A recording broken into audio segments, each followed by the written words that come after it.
साल भर की मेहनत और फिर एग्जाम पर ही सवाल। ऐसे में बच्चे का मोराल तो डाउन होगा ही।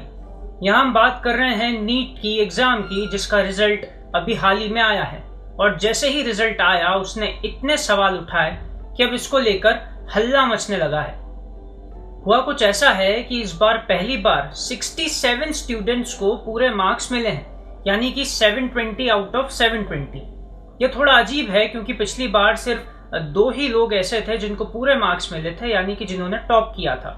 अब इतने सारे टॉपर्स की वजह से जिन्होंने टॉप किया है उन्हें तक अच्छे कॉलेज नहीं मिल रहे हैं। एक और इंटरेस्टिंग बात यह है कि जो टॉपर्स हैं इनमें से 6 लोग तो एक ही सेंटर के हैं। दूसरी बात जिस पर सबका ध्यान है वो यह है कि कुछ ऐसे भी बच्चे हैं जिन्हें 718 या फिर 719 नंबर मिले हैं, जो कि पॉसिबल ही नहीं है क्योंकि इस एग्जाम में हर सही जवाब के लिए आपको मिलते हैं +4 मार्क्स और हर गलत जवाब के लिए -1 मार्क्स।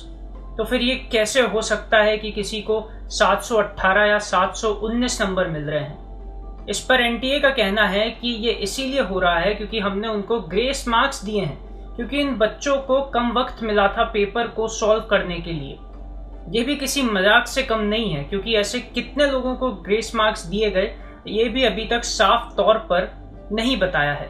एक और इंटरेस्टिंग बात है और वो ये है कि पहले एग्जाम का रिजल्ट 14 जून को आने वाला था, लेकिन इसे अचानक 4 जून को ही अनाउंस कर दिया गया, बिल्कुल उस दिन जब इलेक्शन के रिजल्ट अनाउंस हो रहे थे। जिस कारण से ये जो इतनी बड़ी बात है इस पर ज्यादा किसी का ध्यान ही नहीं गया। बहुत सारे सवाल हैं क्योंकि बात नीट की है। यहाँ से देश को डॉक्टर्स मिलते हैं। अब अगर ये एग्जाम पर ही सवाल रहेंगे तो फिर एनटीए को सारे जवाब बच्चों को देने ही पड़ेंगे।